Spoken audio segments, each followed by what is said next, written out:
All right, welcome back. It's Monday. That means we chat with Arpon Basu, fresh off an eventful night at the Bell Center. Good morning. Morning, guys. Boy, oh boy, what a weekend from the Canadiens. Just your thoughts on what you just saw. Hey, they're ready to go.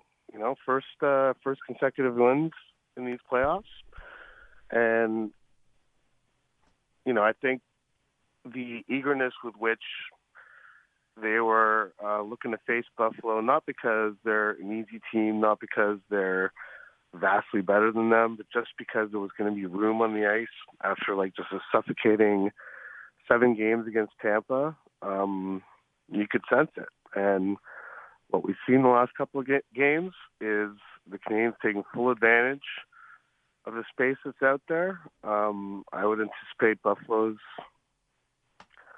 going to have to rethink things a little bit here and maybe try and get to a little tighter game here. But it's evident that the open nature of these games so far has definitely been an advantage for the Canadiens, and I think the Sabres would be smart, and I'm sure they will, look to tighten things up and get back to more of a playoff-style game, because right now, if they're going to try and run and gun with the Canadiens, I don't think they're going to last very long in this series.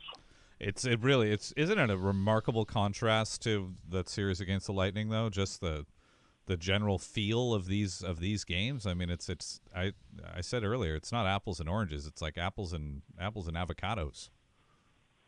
Yeah, well, like apples and steak. I guess. Which one's steak? I think this is steak. I mean, Yeah. I love the series against Tampa, but it's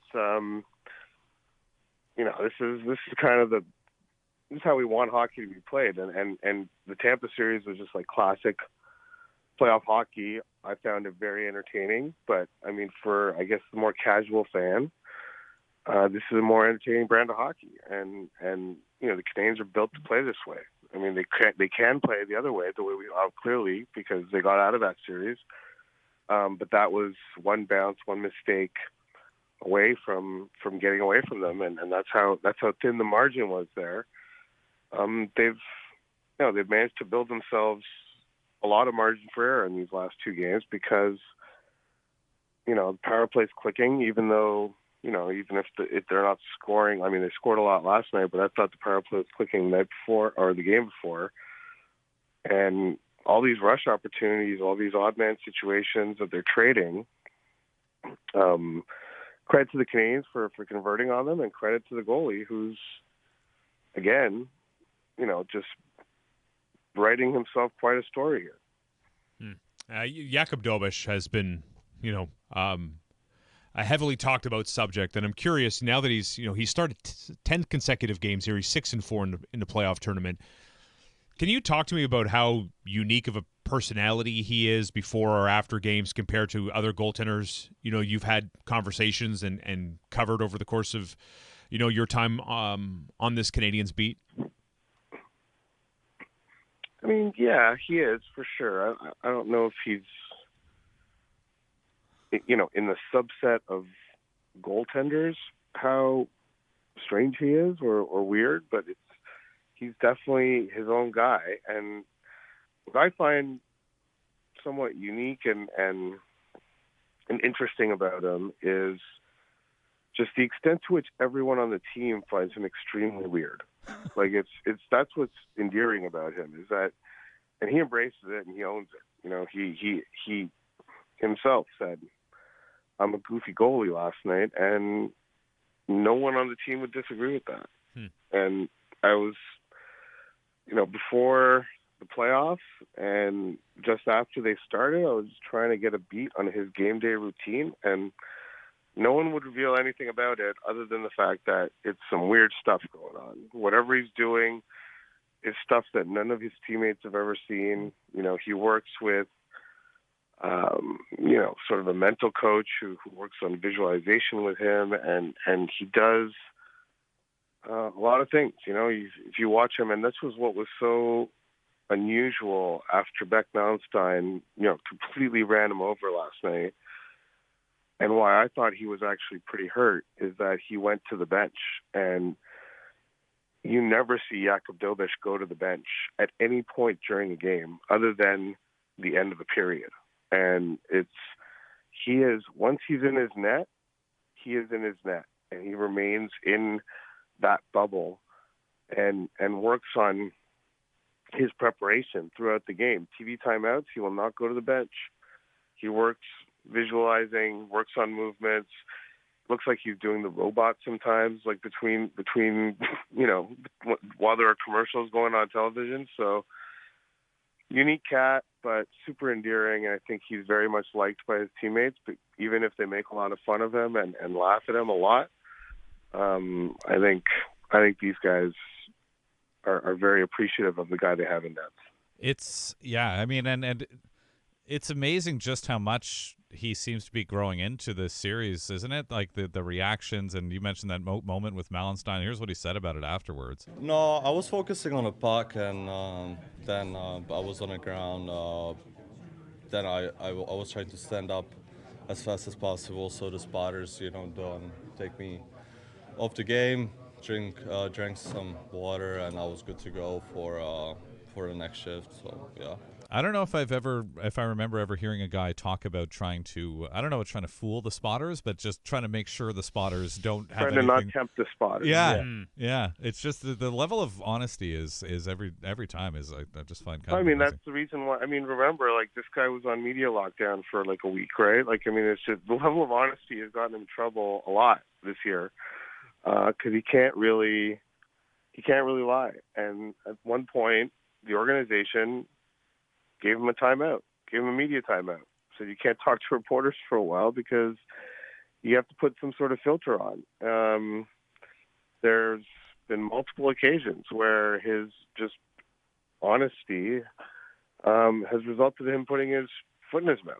And so, but that's, I hope that doesn't change, and I don't think it will. It's an interesting part. Like, that's what makes him so interesting. But that's just a part of who he is. But that struck me, like, if I were a spotter who knew his routine, the fact he went to the bench would have been a huge red flag for me, because he never goes to the bench during a game. Like, that's how locked in he is to being in that headspace of, I'm in my net, it's net time. And the fact he went to the bench, had a little chat with Jim Ramsey. Jacob Fowler was sitting right there, but you don't see Jakub Dobes go to the bench during play or in the middle of the period ever. Like, it just doesn't happen, and he makes a point of it. So, that spotter, if he was really, if he or she were really doing their job and really knew their stuff, probably that would have been the red flag right there to pull him from the game. It's interesting. Shaun does something similar during commercial breaks here on the morning show. And he stares at the wall. He gets really close and just slaps himself in the face 4 times. I do jaw exercises. Yeah, visualizations of the next segment. The tongue, where that's always right. working the tongue. Not nearly as successful, like but I still try. Snake. That's right. What did you think of the way the Canadiens responded? You could just focus specifically on Bolduc.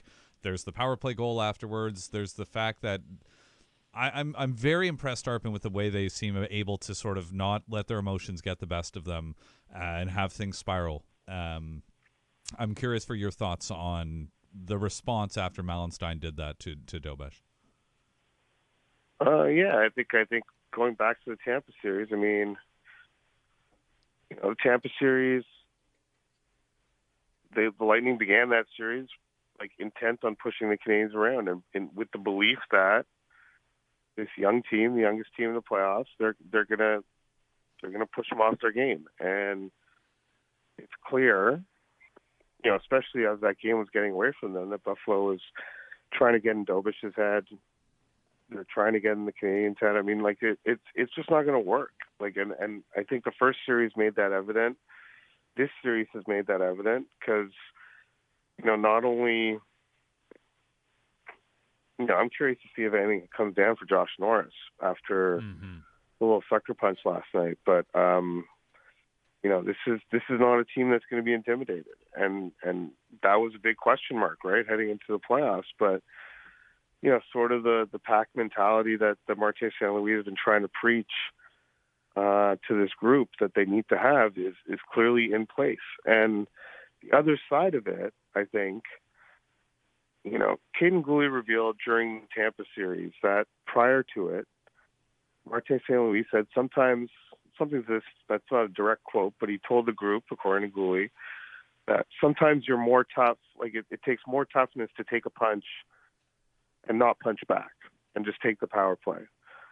So I think there's an element of that too, and that comes from their captain. Nick Suzuki is the master at frustrating opponents enough and being important enough to his team's success that teams are going to target him, and he will never respond.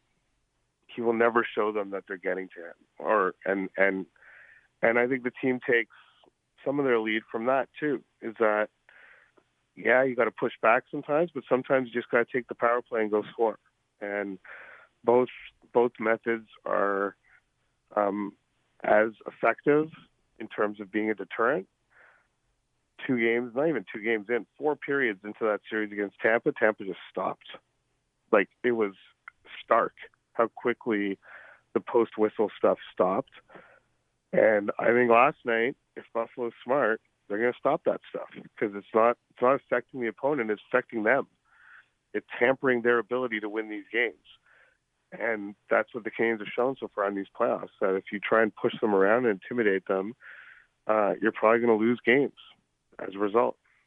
Your level of confidence, though, that a team with such little experience, when you contrast it to Tampa Bay and how they pivoted in real time to make it a deep to the distance series that they came out short in, that Buffalo can kind of do that successfully, especially considering through 3 games now, the top line for Lindy Ruff's team has had no impact whatsoever. What about that angle, about that lack of experience and making such what would be a significant course correction to get back into this series? I mean, they can. I mean, they're only down a game. They just have to win the next game, and it's tied.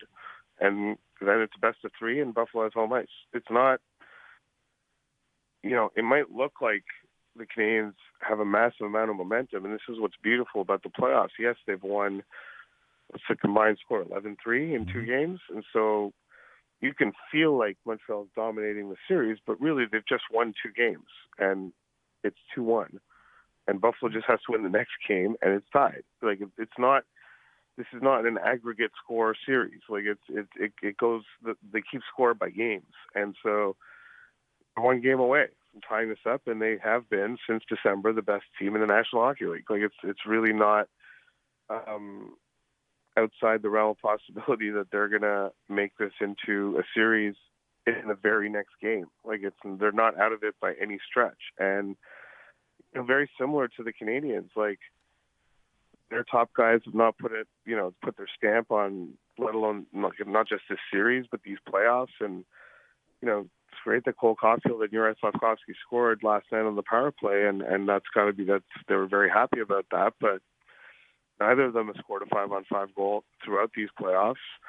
The Canadiens' top guys have not put their stamp on this series either. And I would venture to guess that the first of the 2 sort of big lines to really figure it out 5-on-5 and start putting goals in the net.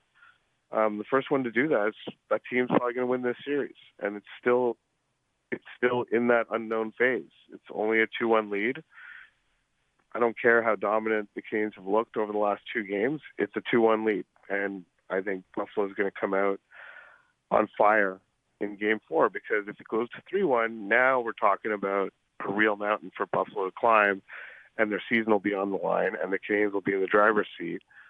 So I think Game 4 is going to be just an incredible game. It's going to be an awesome game to watch. Beyond the goal, though, from Caufield, are you seeing encouraging signs when it comes to he's his game? Go with shots. Yeah, he's shooting the puck, and he's putting himself in position to shoot pucks, and even those shots are coming primarily on the power play. But when you watch Cole Caulfield have 2 shot attempts like he did in Game 1, or every game other than Game 6 against Tampa, where he's got 2, 4, 3, like, it's just not. normal. Like this guy had 15 shot attempts in the final game of the regular season. That he was trying to sort of hunt down Nathan McKinnon for the Rocket Richard Trophy. 10 of them hit the net.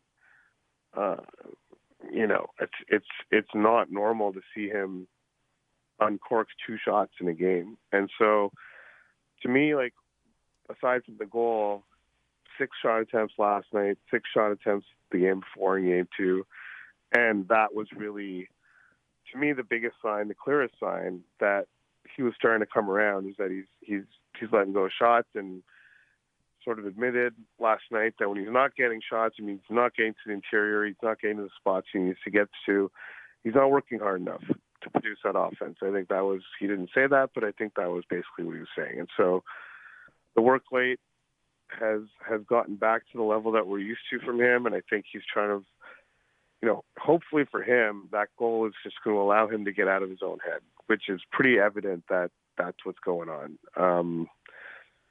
And so if that's the case, I mean, the way I've looked at it for the Canadiens this whole time is like everything they're doing is being done without a 5-on-5 goal from Cole. Caufield scored 40 even strength goals this year. 40, one every 2 games, roughly.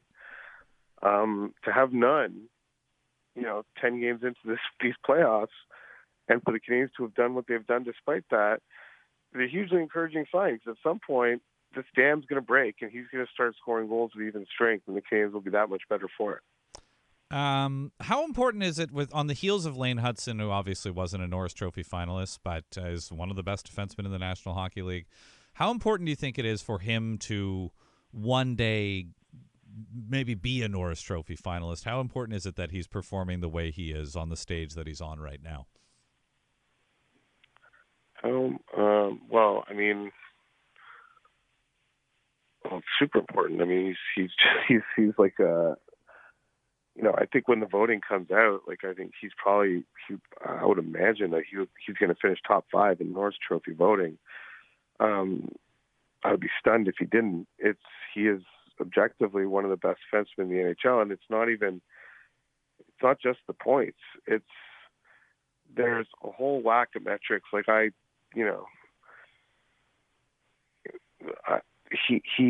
his defensive metrics are, in the regular season, I haven't seen them in the playoffs, but the eye test suffices to show that, his ability to defend, his competitive nature works at both ends of the ice.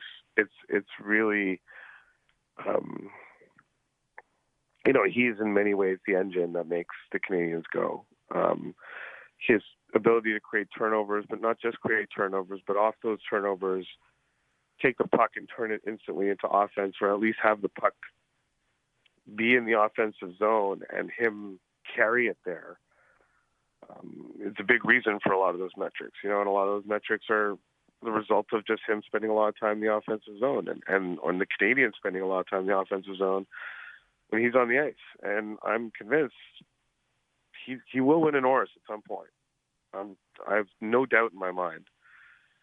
When this guy's 25 or 26, like I don't even know what he's going to be like. Like it's really hard to see what the ceiling is on him, because from last year to this year, like last year, I don't think he was a defensive liability to the extent that everyone said he was, but he definitely wasn't a strong defender. Like he wasn't someone who was a plus defender.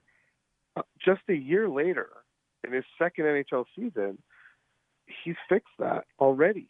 Like his problem-solving ability is elite, and I'm just curious to know, like, what is the next problem he's going to solve. And as he continues solving problems with each passing year, just how much more dominant he might get. Because I think we're just scratching the surface of what Lane Hutson can do on an NHL ice sheet. Like he's still not satisfied with his own game, and he'll never be satisfied with his own game. He's just an intense competitor who only thinks about hockey all the time. If anything, I wouldn't mind him getting a hobby of some sort, just sort of take his mind off the game, because he doesn't really think about anything else. He is the most single-mindedly focused player in that room, and And so I think we haven't even come close to seeing the best version of Lane Hutson in Montreal. And so everything we're seeing now, like how important is it? It's immensely important. Like the Canadiens' chances of winning Stanley Cup are vastly improved because they have this guy in the organization. Maybe you should spend the off season, or at least a couple of weeks, on the Pickford family farm out in Alberta. They got no equipment there. You could beef up. There'd be an unconventional Build a idea fence. for him. I think we should take up chess. Yeah, it's an idea. Chess, Parcheesi, Parcheesi, something, whatever. Just some sort of distraction. Like he needs to. The one thing the other thing about it is like the Canadiens have a few of these guys. Caufield used to be very much like this. I think now he's found a bit more balance in his life. But the two guys who are like this and are extremely similar, like everything I just said about Lane Hutson, all of it applies to Ivan Demidov. Like these guys are the same. They're built the same. They're wired the same. They view competition the same. They want to win as badly. Like the Canadiens have drafted like the American and the Russian version of the same person. It's really wild. Both of their dads, intensely involved in their hockey careers, built this passion in their sons. It's not forced from their son's part. They just want it so badly, and all they think about all day, every day, hockey. And the Canadiens, I'm starting to wonder if this is just a trait that they look for in players, but it's clear that these two guys, as great as as great as Nick is and Cole and Slavkovsky and everything, but the Canadiens will be like a perennial annual Stanley Cup contender when these guys reach 24 years old, let's say 23 years old, maybe. I mean, it's when Demidov and Hudson are in their prime. I think there's very little question the Canadiens will be one of the top teams in the NHL, and we'll be talking about them being in the running for a Stanley Cup year after year. Heard anything on the Reinbacher situation there? Any rumors? Whispers? I have not. No. I haven't really dug, though, to be honest. I'm just trying to keep my head above water. Understandable. Yeah. Thank you, Arpon. Enjoy a little bit of time at home before you're back in Buffalo a couple of days from now, and we'll talk to you again soon. All right. See you guys. That's Arpon Basu, a senior columnist at The Athletic, covering the Montreal Canadiens, who are up 2-1 in their second-round series against the Buffalo Sabres. Have the Sabres, did it happen, Shaun? Remember? How much time have I spent this year? How many times have I brought this up this year? Are the Buffalo Sabres going to turn back into the Buffalo Sabres? Yeah. When is it going to happen? Yeah. Has it happened? Did we just watch it happen this weekend? Not yet. Not yet. No, and Not yet. I know. Maybe in retrospect, we'll look back on this weekend and be like, "Oh yeah, that's when it happened." I get it. And Arpon, tells it like it is in his perspective. They're one win away. Again, this is not European Champions League. This is not an aggregate series, but I stand by that. I mean, this is like the Canadiens. We talk about experience and the lack of it. Like he basically saying they have to make a massive course correction. A lot of things have to go right. They got to, can they not play north-south hockey? Can they not stay out of the box? Can they do those things? Like, I believe the Lightning, when we had that conversation, I believe very much the Lightning could do that. But this is how they play. This is what got them to the top spot in the Atlantic Division. Yeah, well, that's the regular season, though, isn't it? Et voilà.